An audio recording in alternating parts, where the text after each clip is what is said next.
guys, welcome back to The Bright Side. Macy here, The Bright Side Girl. Today we're going to be doing a giant mermaid themed book haul.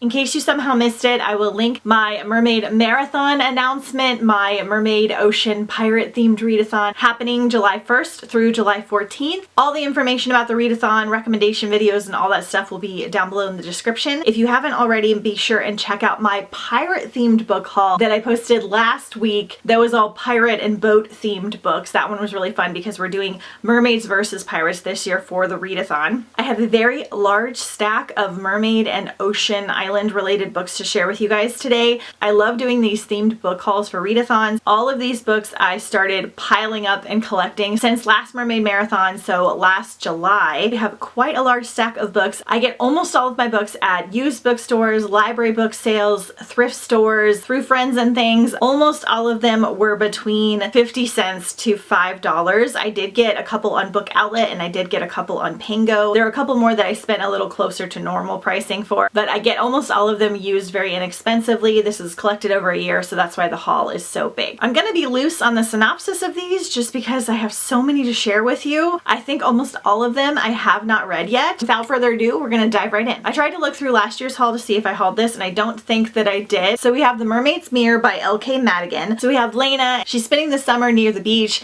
She wants to learn to surf, but her father has kind of forbidden it because he had an incident where he almost drowned, but she keeps getting lured to the water. The cover is amazing and it looks really cool. We have Deep Light by Frances Harding.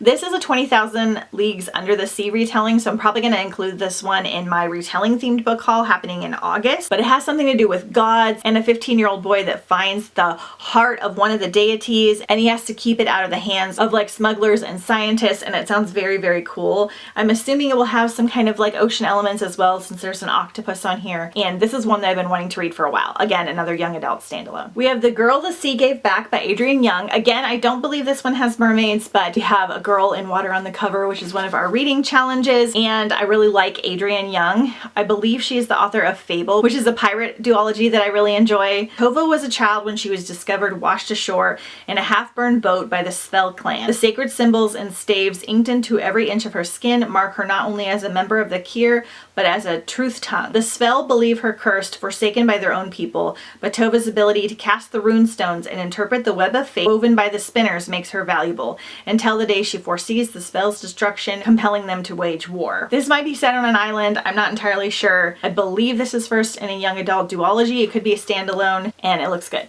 Now we have Prince of Sea and Song by Lindsay Miller. I read this one last year for Mermaid Marathon. I will link the reading vlog up in the cards if you guys want to check it out. So this is the first in a Disney Prince series that Lindsay Miller is starting with Disney Hyperion Books. I believe they are all standalones. I don't think they tie together in any way, but this is the first one. This is kind of a retelling of The Little Mermaid through Eric's perspective, but there is so much more to it. It has kind of like witchy goodness and ghosts, a lot more pirate aspects. There are mermaids in here. I really enjoyed this one. I thought it was really well done, and sometimes the Disney books I don't feel that way about. This is a young adult standalone as far as I know. Really pretty book. There's pirates in here as well, and it's such a good one. A friend picked these up for me at a library book sale. So we have The Mermaid's Song and The Mermaid's Heart by Stacy Claflin. This is part of a young adult mermaid indie series. Now, I did read the first one, I think 2 or 3 years ago, and it's very high school. It's not super ocean heavy. They're mermaids and things and they're like going to school,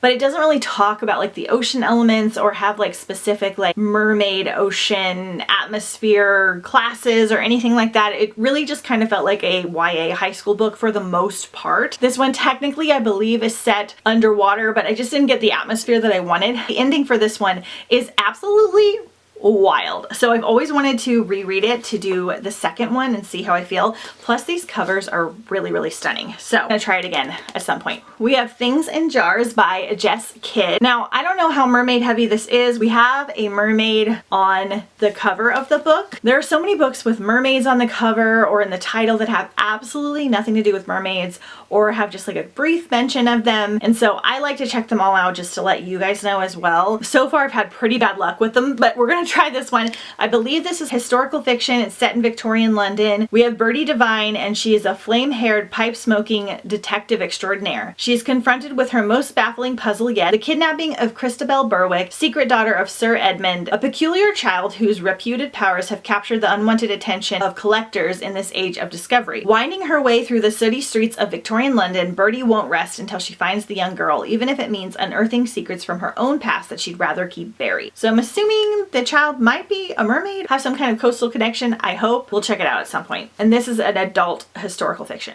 Then we have Dark Tides by J.J. Marshall. This is by a dear friend of mine. She sent me a hardcover version of this book, and I forgot to haul it in last year's book haul. Traded out my paperback for this beautiful hardcover edition. This is part of her Wicked Fairy Tale series. This is the first book and the only one out right now. This is considered a new adult series. We have sirens in here, and it's a loose little mermaid retelling. So we have the unexpected death of the Siren King. Princess Serena finds herself next in line for the Adrenaline Crystal Throne, but with a new ruler comes a new agenda. Betrothal to the Land's King's son was not what Serena had envisioned for herself, and now she must find a way to live without her vicious instincts. Serena faces love and death, heartache and ruin, and when a scorned Marquess finds out that Serena has been betrothed to the prince, she stops at nothing to bring down the siren, even if it means taking her voice. So she's like a killer kind of siren in here, and it's really, really good. All right, we have The Light at the Bottom of the World by London Shaw. Again, I don't believe there are mermaids in here. This is set entirely underwater. There's like an underwater city. I believe it's a YA standalone that I've been wanting to read for so long, so I got a copy off of Thrift Books. So in this one, the last days of the 21st century, sea creatures swim through the ruins of London. Trapped in the abyss, humankind wavers between fear and hope, fear of what lurks in the deep around them,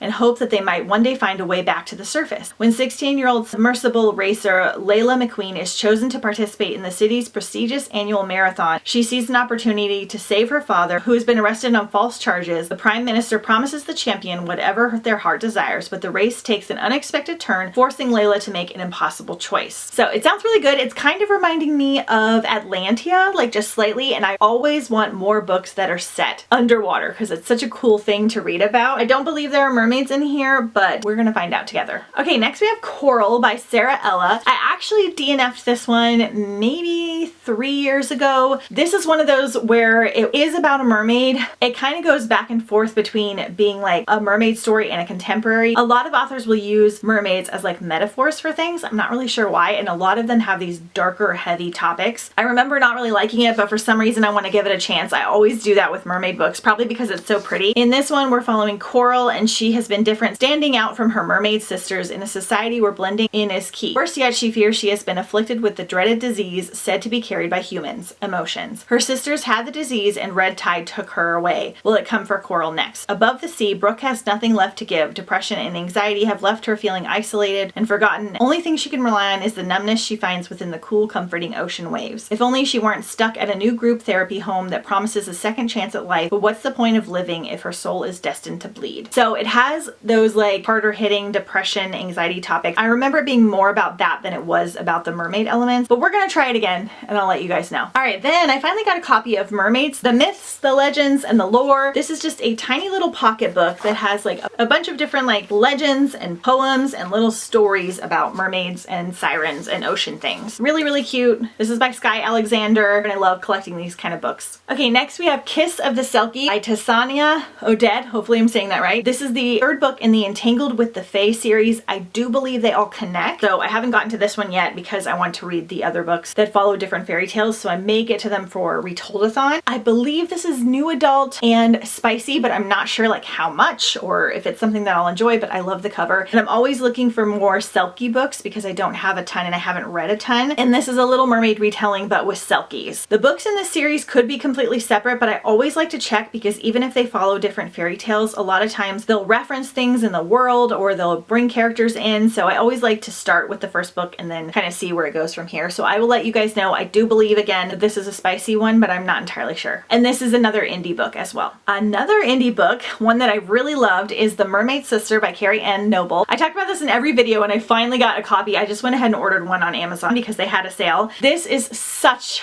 a lovely book. It's in my top 10 favorite mermaid books, so go ahead and check out that video if you haven't already. This is a young adult standalone, and in this one, we're in this cottage on top of a mountain, and we have these two girls that have been adopted by who they call their auntie. She weaves these magical stories about how one of them was dropped off by a stork, and one was dropped off in a seashell, and then their friend was found under an apple tree. And then one day, one of the sisters starts getting scales on her body, and they believe that she must go back to the ocean before she becomes a mermaid. So the two sisters and their friend go on this journey to get her there, and they encounter like a circus troupe that tries to capture them and a bunch of different adventures along the way. I forget to mention that they have a pet dragon, and it is adorable. I loved it so much. It's such a sweet, heartfelt, like meaningful book. It doesn't have a lot of like mermaid ocean elements, but the point is to try and get her to the ocean. It's such an adventurous tale and like one of my very favorites. We have The Lost Code of the Atlanteans by Kevin Emerson. Again, I don't think there's mermaids in here. This is about like children of the Atlantis. Now, I read a different Children of the Atlantis book last year, and it literally was set in Vegas. They never went to Atlantis. There was no water elements. It was so disappointing. So hopefully this one will kind of make up for what that one lacked. Again, I don't think there's mermaids, but it should be set partially underwater. We'll have to check it out. We have The Incident on the Bridge. So we have this cool bridge with a boat and a hand in the water. Again, another young adult standalone. The last anyone saw of Thisbe Locke, she was standing by a car on the side of a bridge. She'd been depressed since she stopped seeing Clay, who humiliated her in front of everyone at his party. But would Thisbe really jump because of that? Her sister swears she wouldn't, and the police know that grief-stricken families always hope for a different ending, and that decisions about jumping can be made in an instant. Either way, there's no sign of Thisbe. So again, we could have some darker hitting topics in here, and maybe a little bit of like a mystery, darker mystery book. I am hoping that she jumped because she heard the call of the sirens, but I don't have any reason to believe that other than that they don't believe that she committed suicide. This could be darker. There might be trigger warnings. I don't know, but we're gonna check it out. Tentacles by Roland Smith. So I honestly just picked this one up because obviously there's an octopus on the cover. I believe this is about creatures that are like krakens. Cryptids, they appear in myths, but could creatures like krakens and Loch Ness monsters really exist? Travis Wolfe's obsession, and he'll travel to the ends of the earth in search of proof. For cousins Marty and Grace, who have lived with intense scientists ever since Marty's parents mysteriously disappeared, this means adventure and danger. So I think this is an old school young adult novel, which means it'll probably read a little bit more like a middle grade. Sounds really adventurous and fun. We have The Last One by Will Dean. I'm actually currently reading this one in June. No mermaids in this one, but this one is set on a boat. This is an adult thriller, and there is this woman, and she goes on this cruise with her somewhat new boyfriend. I think they've been together a few months, and on like the second day, she wakes up and there's no one else on the cruise ship, and she is trying to figure out why and what happened. The cruise ship's still running, but no one else is on it, and she doesn't know why. So it's supposed to be really, really good with cool twists. I'm reading it right now. I'm really enjoying it, and will work for the Set on a Boat challenge. Adult thriller, Something in the Water by Catherine Stedman. Again, no mermaids. I wanted to give you guys all the ocean book recommendations. So I read Catherine Stedman's The Family Game in January, and I'm very picky with my thrillers, and based off that book, I feel like she's going to be a thriller author that I'll really enjoy. That book was like wild and all over the place and unbelievable, but it was such a fun time, and the atmosphere was really, really good. In this one, we're following Aaron, who is a documentary filmmaker on the brink of a professional breakthrough, and Mark, a handsome investment banker with big plans. Passionately in love, they embark on a dream honeymoon to the tropical island of Bora Bora, where they enjoy the sun, the sand, and each other. Then, while scuba diving in the crystal blue sea, they find something in the water. Again, it could be mermaid related, could be creature related, I'm not entirely sure. Her other one like kind of had a weird creature in it as well. For the most part, it was like a straightforward thriller. I'm not sure if this is going to go dip its toes in the fantasy route, but we gotta try. Have Drift by M.K. Hutchison. I had someone recommend this to me a couple years ago, and I absolutely had to have it. I think this is middle grade, but I'm not sure. We're following Tinjat, who lives on the shores of hell, an ocean filled with ravenous Naga monsters. His island is a massive turtle, and it is slowed by the people living on its back. Tinjat is poor as poor gets, poor enough even to condescend to the shame of marriage, so his children can help support him one day. But Tinjat has plans to avoid his fate. He will join the handlers, those who defend and rule the island. The handlers never marry, and they can even provide for additional family members. Against his sister's wishes, Tinjat joins the handlers, and just in time, the handlers are ramping up for a dangerous battle against the Nagas, and they need every fighter they can get. This might be YA, I'm not entirely sure. I believe the Nagas are kind of similar to mermaids. I can't remember what lore they come from, but this is set on an island that is a turtle. So, I mean, we need it. I hope you guys are hanging in there because there's so many good ones. Okay, so we have Mermaids Never Drown, Tales to Die For. This is a mermaid short story compilation put together by Zoraida Cordova with authors like Kaylin Bayron, Maggie Tokata Hall, Harry Maniscalco, Julie Murphy, a bunch of really popular YA authors, and I'm going to try to do like one of these a day during Mermaid Marathon. Right, then we have The Hidden by Melanie Golding. This is an adult like mystery thriller, I believe with Selkies or Selkie lore. So we have a dark December night in a small seaside town, a little girl is found abandoned. When her mother arrives, authorities release the pair, believing it to be an innocent case of a toddler running off. Gregor is a seemingly single man and is found bludgeoned and left for dead in his apartment, but the discovery of children's toys raises more questions than answers. Every night, Ruby gazes into Gregor's apartments, leading to the discovery of her family secret, his unusual silent daughter, and his mentally unstable wife, Constance, who insists that she is descended from the mythological Selkies. So this one might have some darker, more hard-hitting topics than what I like, but we're gonna try it out. Hopefully it's just like mysterious and kind of creepy. And again, another Selkie book. Secrets So Deep by Jenny Myers Sane. This is such a cool cover. Again, this is one where I'm not sure if there's mermaids. A YA standalone thriller mystery. 12 years ago, Avril's mother drowned at Whisper Cove Theater just off the rocky Connecticut coastline. It was ruled an accident, but Avril's never been totally convinced. Local legend claims that the woman in the waves, ghosts from old whaling stories, called her mother into the ocean with their whispering. Because as they say at Whisper Cove, what the sea wants, the sea will have. So I'm hoping there's definitely mermaids in here, or they're kind of going to allude to it throughout the book. Another kind of like slightly darker read, a YA standalone. I love books with this like port window. This one is set on a cruise ship, which I absolutely love. This is after being jilted by her ex-boyfriend and her best friend. Jade couldn't be more ready to embark on the adventure of a lifetime. 11 countries in 4 months, all from the luxurious campus on board a ship. And she wants to wedge an entire globe between her and the people who broke her heart. When Jade discovers the backstabbing couple are also setting sail, her obsession with them grows and festers, leading to a shocking murder. And as their friends begin to drop like flies, Jade and her new crush must race to clear her name and to find the killer they are trapped at sea with before anyone else winds up in a body bag. So a really cool murder mystery set on a ship. It's like a ship set at school. Sounds right up my alley. Another kind of slightly darker, spooky one, we have Unchosen by Catherine Blair, a YA standalone. For Charlotte Holloway, the world ended twice. The first was when her childhood crush Dean fell in love with her older sister. The second was when the Crimson, a curse spread through eye contact, turned the majority of humanity into flesh-eating monsters. Neither ends of the world changed Charlotte. She's still in the shadow of her siblings. Her popular older sister Harlow now commands forces of survivors, and her talented younger sister Vanessa is the chosen one who legend has it can end the curse. But then word spreads across the 7 seas that the chosen one has been found and Vanessa is in danger. Again, I think we're on an island. We've got some ocean elements in here. I don't think there's any mermaids, but you never know. All the Tides of Fate by Adeline Grace. You guys, I'm not sure if I'm going to keep this one or not. I'm very torn. So I read All the Stars and Teeth a few years ago. It does have a mermaid in it. Got like a pirate, island, ocean magic, really good fantasy.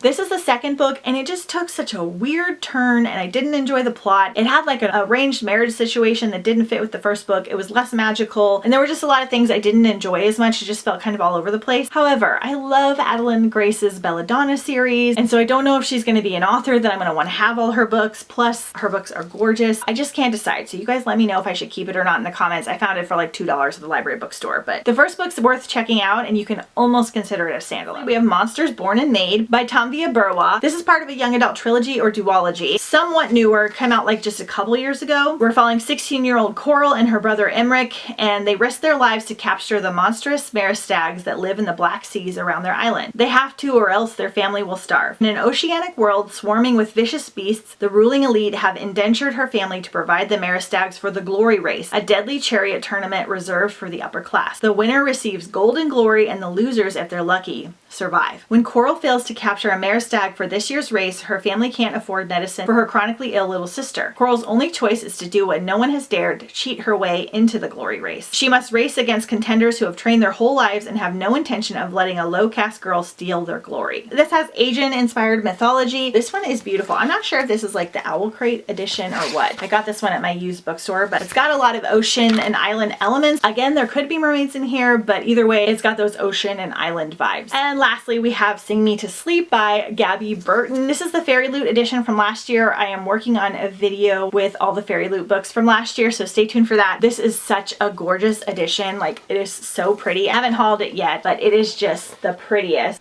So cool. This one has to do with sirens, but she controls water, so I don't think there's like fins or anything. Sorcy Sarkova, she survives on secrets. As the last siren in her kingdom, she can sing any man to an early grave. But her very existence is illegal, and if her true identity were ever discovered, it would be her life on the line. So she can control like water and drown men, so I don't think she has like a fin, but she's like a true siren. So we're definitely reading this one for the readathon. Okay, you guys, so those are all of the Mermaid, Ocean, Island books I wanted to share with you today. Be sure and check out that pirate book haul if you haven't already. I will link all the other videos I've been doing lately. I have a ton of recommendations for you guys. Stay tuned for my Mermaid Marathon TBR, which will be up just a week before the readathon. And yeah, let me know if you love any of these books because I'll move them higher up on my TBR. I may even get to them this round. Let me know if this helped inspire you for your own TBR for Mermaid Marathon. Let me know if you're going to be a mermaid or a pirate down below in the comments. Don't forget to follow me on Instagram at The Bright Side Girl. I do so much for the readathon on there as well. And I will see you guys next time on The Bright Side.